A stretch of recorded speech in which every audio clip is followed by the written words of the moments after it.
Another bell.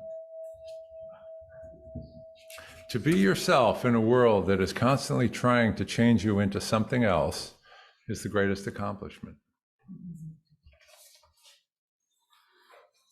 Steve, would you light the chalice in the sanctuary? Those of you attending remotely are invited to light your own chalice at home. Before the first hymn, let me remind our remote participants to leave yourselves muted. However, we want you and whoever is with you to sing as big and loud as you like. Make it a joyous experience. So please stand in body or in spirit and sing the opening hymn, "The Morning Hangs a Signal," number 140.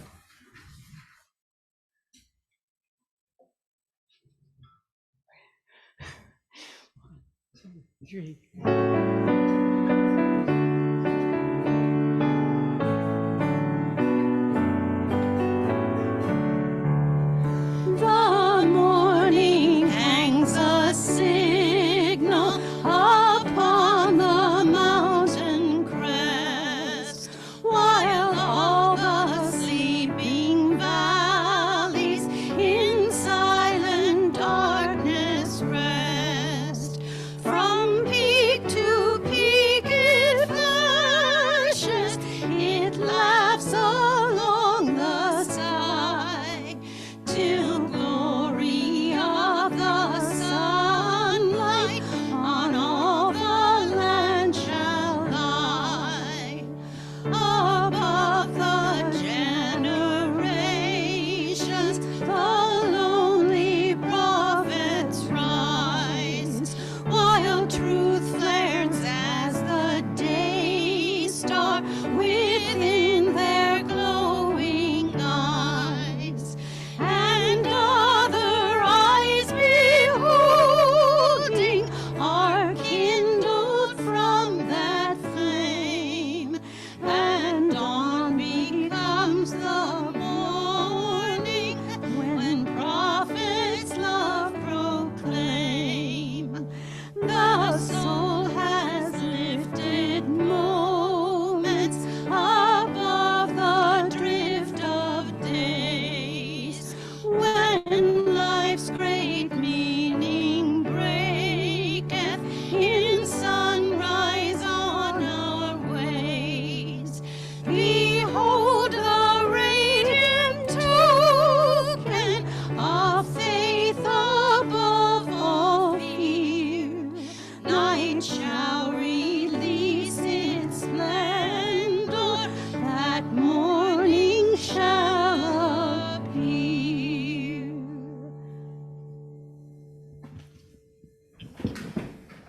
Welcome to the Unitarian Universalist community of Cambria. We are glad you have joined us this morning. Our UCC sanctuary sits on land that the Salinan and Chumash indigenous peoples may have historically inhabited. We honor their contribution to this region and give thanks for the opportunity to gather in faith on this territory. Let us respect their legacy and protect their history as we occupy this sacred space.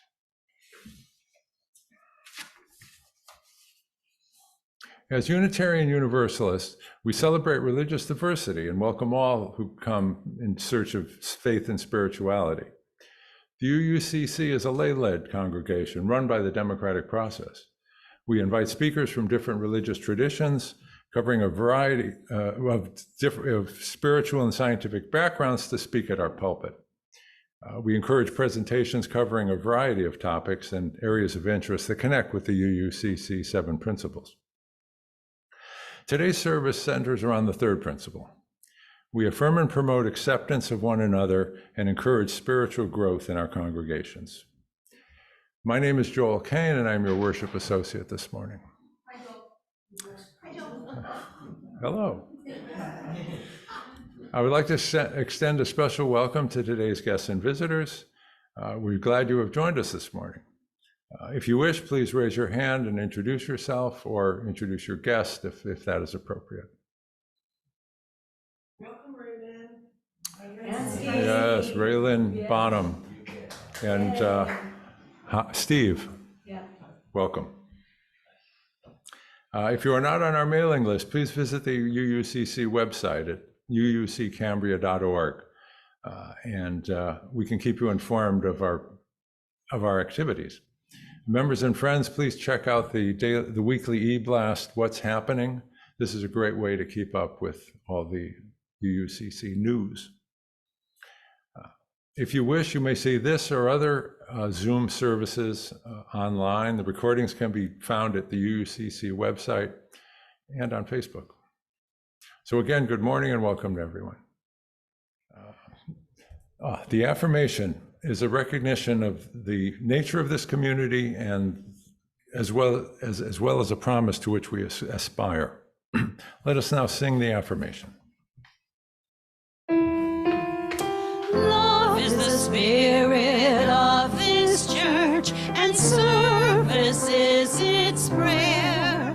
This is our great covenant, to dwell together in peace, to seek the truth in freedom, and to help, and to help, and to help one another.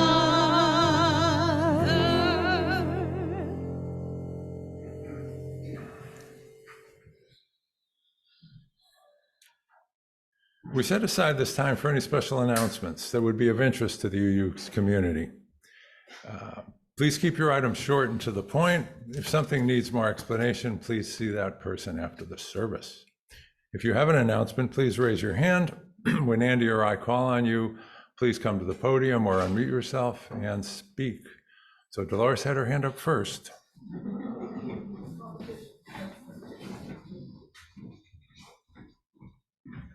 Well, kids, it's picture time next Sunday.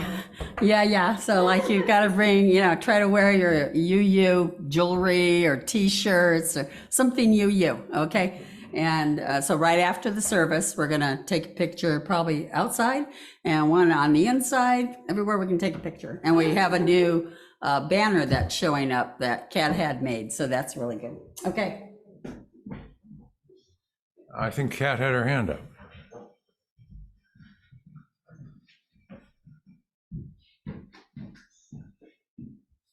Thank you for all the socks that we collected, and the Chamber of Commerce also collected socks, of which I will send them a thank you note from all of us. The next thing we're going to collect is anything warm. So scarves, warm jackets, sweatpants, sweatshirts, t-shirts are okay. Anything, jackets and coats, if you have anything. So think of us when you going through your closet and decide you're not wearing something. Thank you. Randy, you have something? Good morning.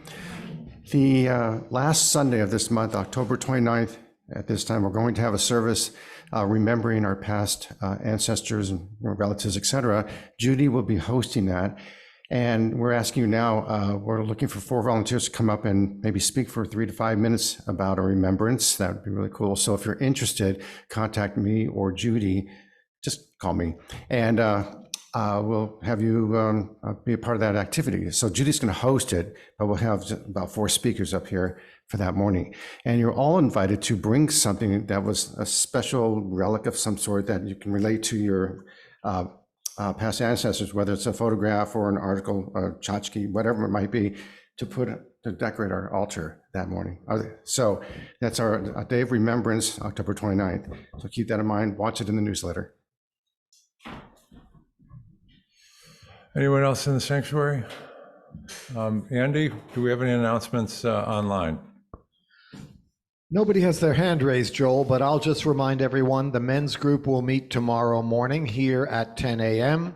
and online I'll send out an invitation for everybody. And our meditation group continues to meet on Thursdays at 10 a.m. here in the sanctuary. Thank you.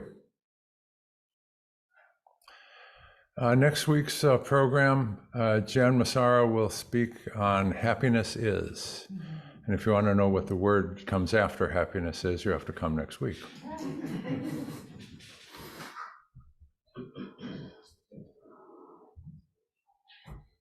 Yes, happy birthday. We take this time to celebrate all of those who are having a birthday this month.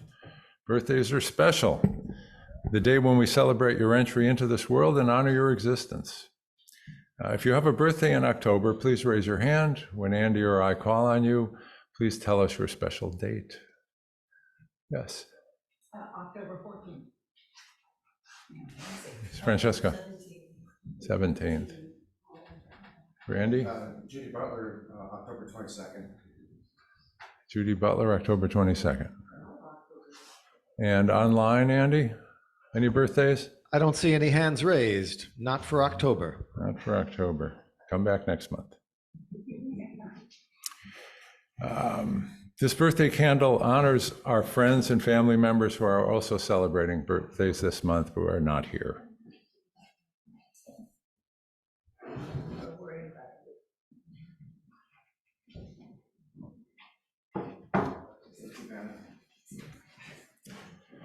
Sharing together some of our personal joys and concerns brings us closer as a faith community. We invite you to share the milestones that are deeply felt. As part of your personal life, you can express gratitude, perhaps offer an acknowledgement, but please be mindful and considerate of all those who come to worship with us this morning. The collective flames of these candles embody all the joys and concerns which may have gone unspoken today, but are also deeply felt in this community.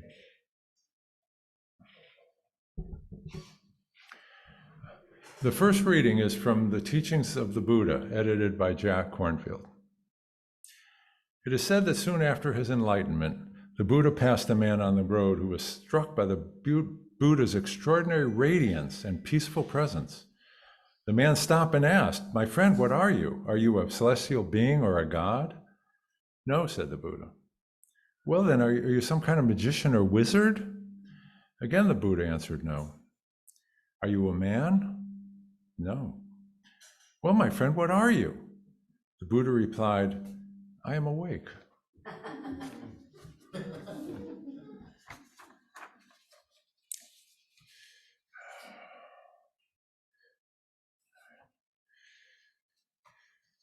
Let us enter a place of peace and serenity, where you are one with your spiritual being. If you are quiet enough, you can hear the flow of the universe. You will feel its rhythm. Delight in meditation and solitude. Compose yourself. Be happy. You are a seeker. Go with this flow. Happiness lies ahead. Meditation is the key.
When love and compassion are present in us and we send them outward, then that is truly prayer. And in sending love outward, we may notice a change in our own heart. Amen. The second reading is from What I Live For in Walden by Henry David Thoreau. The morning, which is the most memorable season of the day, is the awakening hour. Then there is least somnolence in us, and for an hour at least, some part of us awakes, which slumbers all the rest of the day and night. To awake is to be alive. I have never met a man who is quite awake. How could I have looked him in the face? We must learn to reawaken and keep ourselves awake, not by mechanical means, but by an infinite expectation of the dawn, which does not forsake us, even in our soundest sleep.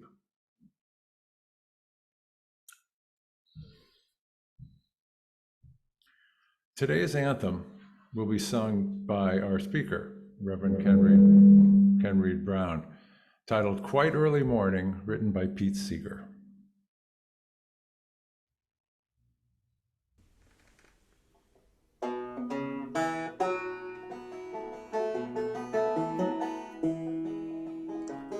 Don't you know it's darkest before the dawn?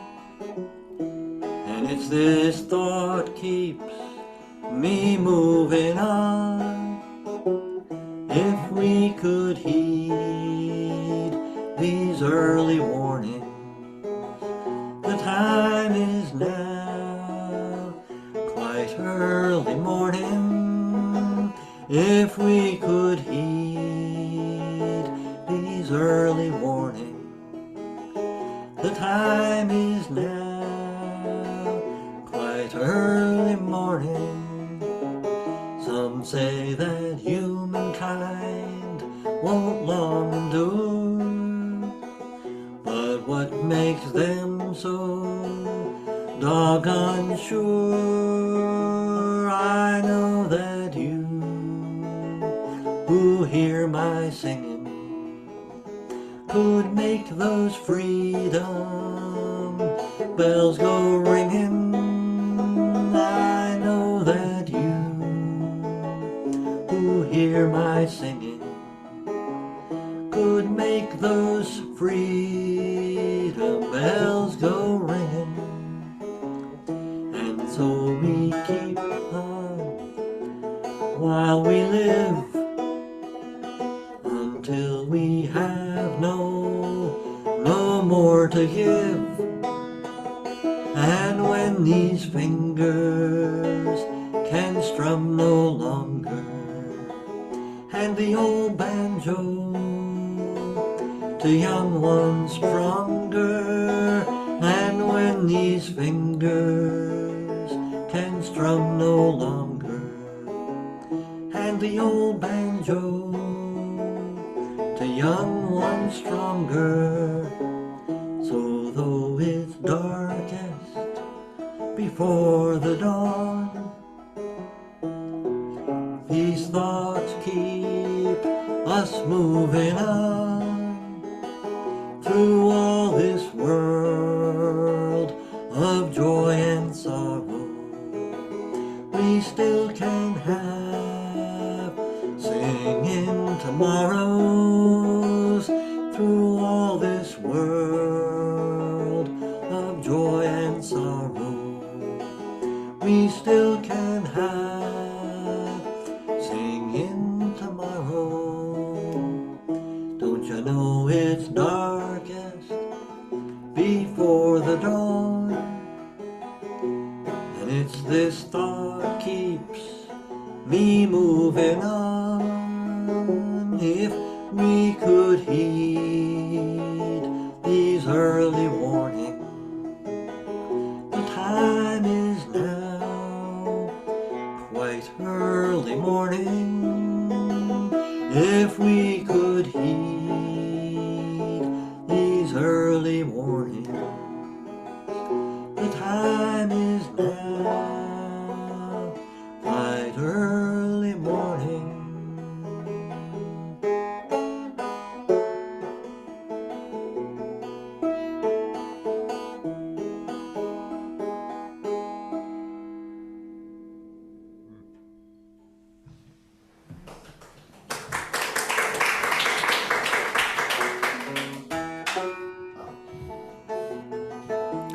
Today's talk is titled Awakenings, to be delivered by Reverend Ken Reed Brown. Reverend Brown retired about a year ago after serving for 35 years as the Unitarian Universalist minister of the First Parish in Hingham, Massachusetts, the Old Ship Church. Ken received his Master of Divinity degree at the Starr King School for the Ministry at Berkeley, California, and received his BA in philosophy at Haverford College. Ken still lives in Hingham with his wife, Susan. They have 3 grown married children and 6 grandchildren, aged 8 months to 8 years. In retirement, Ken serves on an interfaith committee at the Hingham Glastonbury Abbey, where he organizes an annual speaker series, Listening to Other Voices. And he has recently joined the communications team at Elders Climate Action. He and Susan spend as much time with their grandchildren as possible, and Ken seeks every opportunity to play the banjo, guitar, or mandolin, or just singing to the grandkids. So I will turn the podium over to Ken remotely.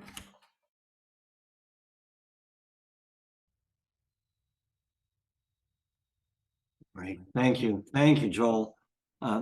Thank you, everybody. Thanks, Randy, for the beautiful slides.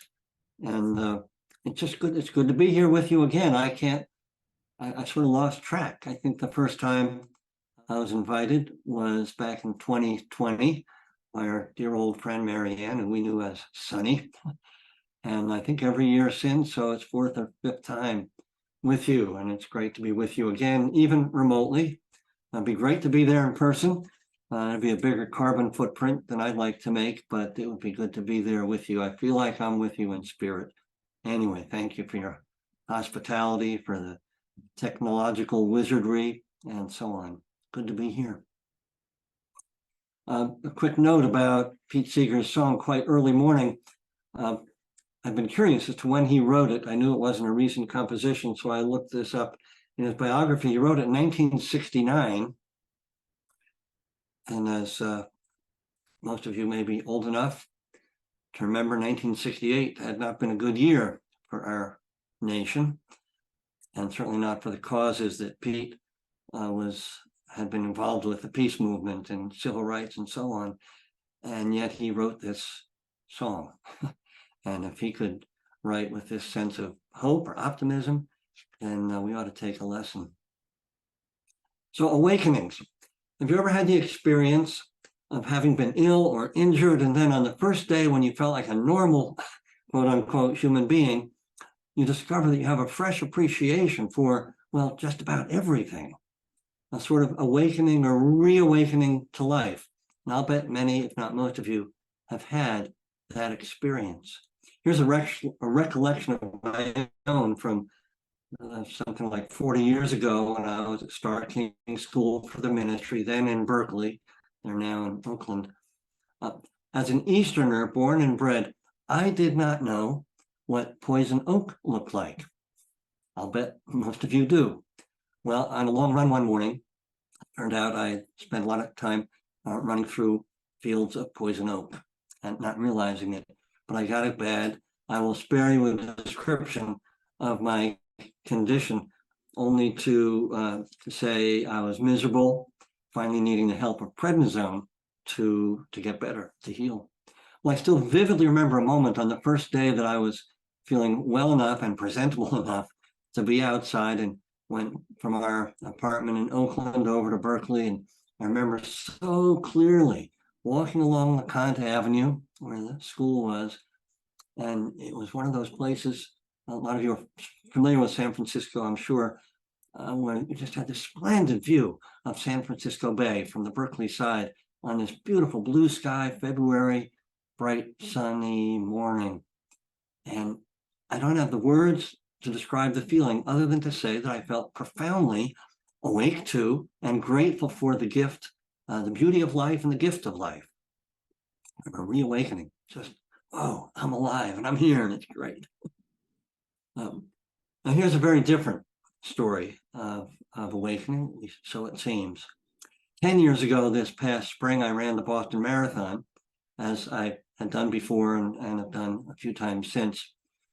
2013, 10 years ago, that was the year of the Boston Marathon bombing, as a lot of you will remember. Marathon day, that day, dawned chilly. So instead of the warm weather t-shirt that I would often wear, a mesh lightweight shirt, I found a somewhat heavier t-shirt, one that would be familiar to you, I expect. a bright orange, yellow color. And back then, before we had changed the slogan, it said, "Standing on the side of love." And love was in great big letters. So as I ran along that morning, spectators lining the street took my cue from the shirt. As they do, some runners actually put their name on their shirt so they can say, "Go Ken," or "Go Sharon," or whomever it might be. But all they saw was this standing on the side of love with love in big letters. So as I ran along, often I would get those two words enthusiastically, "Go love." And I thought, well, this is great. Yes, go love. We need more love. So I love that cheer, of course. And in that spirit of love, I was running that day, as many who run the marathon do, not only for myself, sense of achievement and fun, but for my mother, whose favorite colors, not incidentally, happened to be orange and yellow, those colors of the sun. But I was running also to raise funds. My mom had just passed, and I was raising money for the Massachusetts, New Hampshire chapter of the Alzheimer's Association. Go love. Go love. Well, as we learned later on that afternoon, in an instant, love became as important as ever it can be on that day, which otherwise had been a beautiful, perfect spring day of joy and celebration. For then we, collectively, all of us who were there, people watching from afar, saw love awakened in the midst of horrible tragedy, as we often do in the midst of tragedy, whether it was on 9/11 or after the Maui wildfires or the floods in Libya, and on and on. We often see this outpouring of love. That day in 2013, we saw love in the hands of first responders and their expertise. We saw love in the legs of bystanders who ran towards the people who were suffering instead of away from. And love, of course, in the skilled hands of medical personnel. We saw and heard love in the frantic texts and emails and calls from family and friends, mine included, who just wanted to know if their dear ones were okay, as I was, having crossed the finish line earlier. All in all, yes, indeed, go love. So two seemingly quite different varieties of awakening: reawakening to the beauty and gift of life after illness, and reawakening to love in the midst of tragedy and suffering. But it seems to me that these two examples are actually quite closely related. Maybe you've drawn the connection yourself already. Both sorts of awakenings take us out of ourselves, out of our small selves, our constricted and illusory identity center, as we might call it.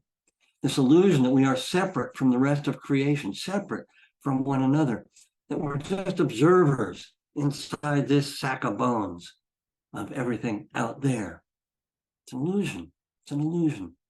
For yes, both of these awakenings, different in so many ways, but both of them have to do with being lifted out of that illusion of separateness, instead awakened to fuller presence for the creation and for each other.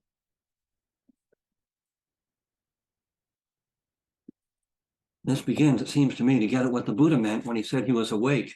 I was amused by the laughter that quote brought in the congregation. Who knew that the Buddha was doing stand-up?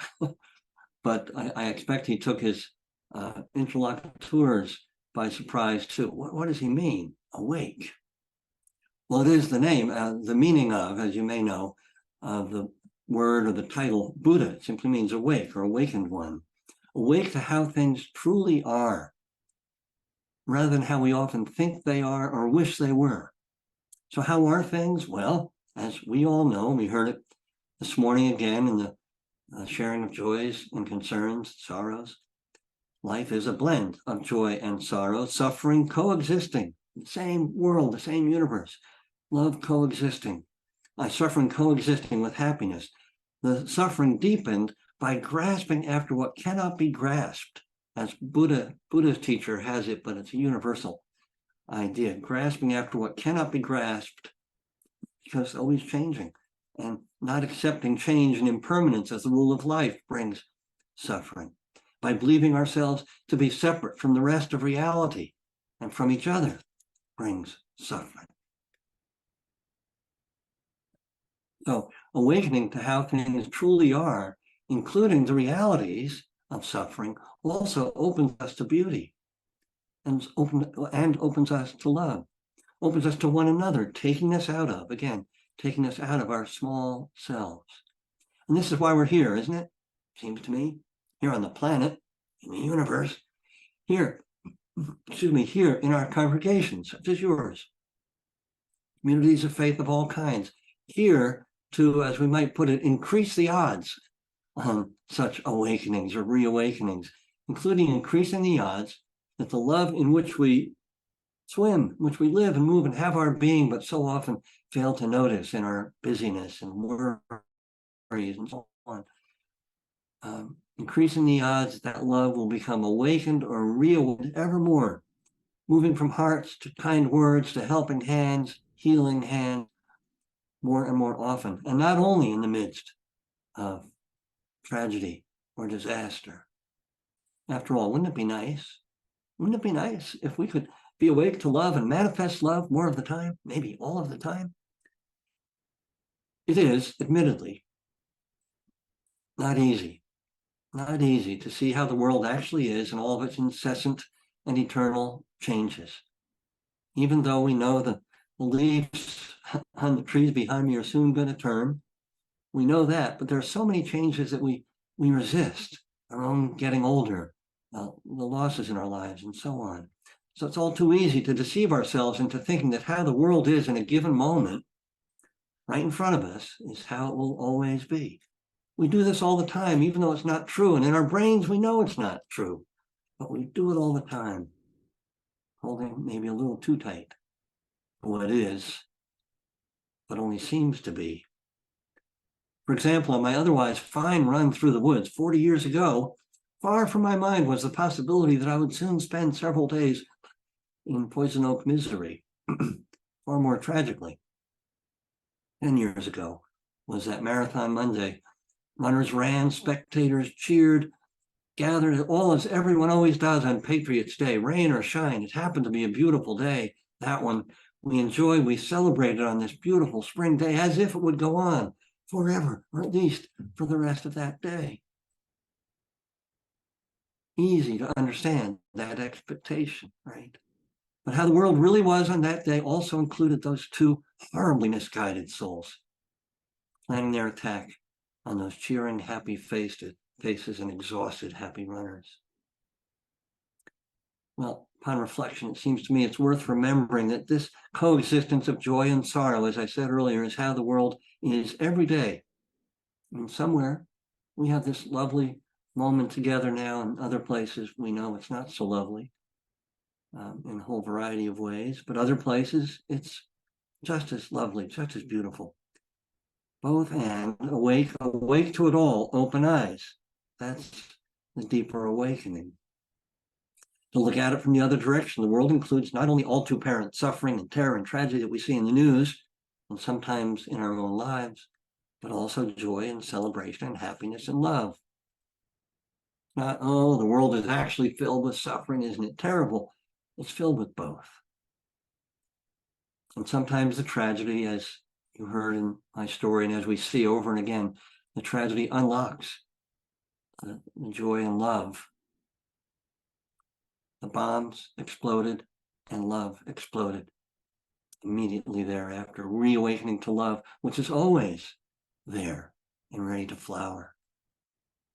So here then, as I might put it, is the heart of my message today. Even if it takes a lifetime of learning and relearning, learning again, and practice and growing, it doesn't and shouldn't have to take recovery from illness or some terrible tragedy to reawaken us to the gift and beauty of life. And it shouldn't take this sudden disaster to reawaken us to love. All in this world as it actually is, sorrow and joy intertwine. Yes, in this world where the Buddhist First Noble Truth, which names the reality of suffering, beauty and love are also true, as I've been saying. Love, not just clinging to one another, as if you could hold off forever the continual tide of change. No, a better love than that, actually, paradoxically more enduring love held lightly and deeply at the same time. And this is a love we can choose every day. Not only a feeling Love is a wonderful feeling, but it's not only that we need to wait for, hope for, but a way of living we can choose and practice. It's a spiritual practice, a life practice every day in the midst of, though never really, apparently trivial interactions, offering the kind word and helping hand, certainly to our dear ones, to friends, to acquaintances, to checkout person in the store. It's not so hard. I mean, sometimes it feels hard on our bad days, but we can do it. Another way of putting all this, awakening to who we truly are and how the world actually is to awaken to a kind of right-sized sense of ourselves, part of this web of life. Our role, everyone, each one of us, to bless the web and bless one another with whatever gifts are ours to give. To nourish and nurture the beautiful natural world which surrounds us, to nourish and nurture the love in our hearts, love, the connecting fibers in the fabric of the universe, we might say. We need not wait for some outer circumstance to reawaken this love. We can create the conditions for awakening with various practices. More on that in a moment. In any case, this right-size experience of who we are seems to me to be fully woke, to use that used and abused word these days. Our abiding concern for racism, injustices of all kinds, the climate crisis, suffering of all kinds, not just choosing this or that correct opinion on these issues, but rather rooted in being deeply awake to the gifts of life, rooted in experiencing ourselves, as I've been saying, as woven into the warp and woof of the web, as Dr. King beautifully put it, this network of mutuality, single garment of destiny, love. A couple of poets, as I draw to a conclusion. Poet Gary Snyder suggests a relationship between the word Buddha and the word bud. I hope you all know Gary Snyder. He's a California guy, a wonderful poet. The relationship between Buddha and the word bud. So awakening as a flower, a daffodil, for example, awakens, buds. And following this, another poet, Denise Levertov, wrote, it's in our hymn book, these words, "We have only begun to love the earth. We've only begun to imagine the fullness of life. How could we tire of hope? So much is in bud. There's too much broken that must be mended. We have only begun to know the power that is in us if we would join our solitudes in the communion of struggle. So much is unfolding that must complete its gesture. So much is in bud." So in this spirit, we can all be invited to some daily practice, running, walking, meditation, prayer, Tai Chi, yoga. Could be reading a poem every morning. Haiku is good for this, bringing us into the present moment. In any case, anything that helps us to bud, to awaken a bit more, and to reawaken, especially in tumultuous or troubled times, to awaken to beauty, to love, to who we are, how the world is, including as a spiritual practice, the one we're all engaged in right this minute, coming to church or congregation, a community of faith by whatever name, simply coming together, including online here where we see each other, mirrors and is part of this reality that we are together, we're not separate. And every time we walk into our place of meeting or click onto the Zoom screens, we see that and can experience it. We're not separate. We're together.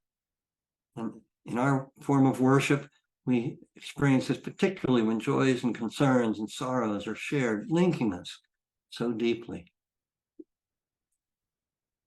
Or our practice every day could simply to try to heed Thoreau's admonishment, to learn to reawaken and keep ourselves awake by an infinite expectation of the dawn. In our more troubled moments, remembering, as we heard earlier with Pete Seeger, that it's darkest before the dawn, and that the time may well be now, quite early morning. Notice that word now, not future, but now. doing what we each can, where we are with what we got, to help and heal, to keep on, as Pete said, to keep on while we live. So may it be, and blessed be. Thank you again for being together and welcoming me. Blessings.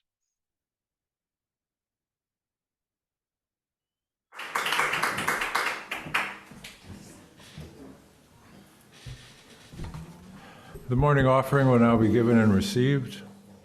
Please remember we are a self-sustaining community and provide all financial resources for our many ministries. We recognize the spiritual value of generosity, and we invite you to participate. If you are viewing the service online, please use one of the methods shown on your screen. Thank you.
Our thanks for all gifts given and received for the work of this community.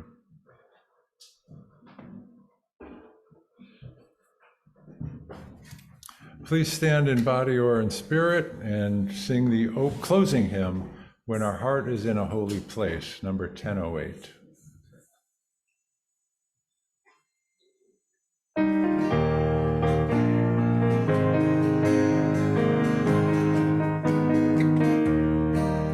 When our heart is in a holy place, when our heart is in a holy place, we are blessed with love and amazing grace. When our heart is in a holy place, when we trust the wisdom in each of us, every color, every creed and kind, and we see our faces in each other's eyes, then our heart is in a holy place. When our heart is in a holy place, when our heart is in a holy place, we are blessed with love and amazing grace. When our heart is in a holy place, when we tell our story from deep inside, and we listen with a loving mind, and we hear our voices in each other's words, then our heart is in a holy place. When our heart is in a holy place, when our heart is in a holy place, we are blessed with love and amazing grace. When our heart is in a holy place, when we share the silence of sacred space, and the God of our heart stirs within, and we feel the power of each other's faith, then our heart is in a holy place. When our heart is in a holy place, when our heart is in a holy place, we are blessed with love and amazing grace. When our heart is in a holy place, when our heart is in a holy place. Please be seated. As we prepare to extinguish the chalice, let us recite the valediction. We extinguish this flame, but keep its light in our hearts with its message of love and justice, taking it outside these walls to the world we live in. And please extinguish your chalice at home now.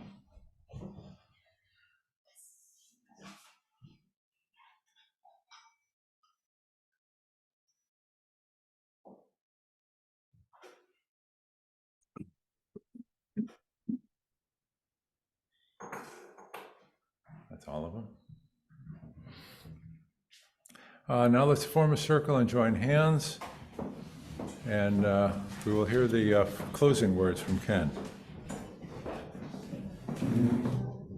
I guess I'll stay up here.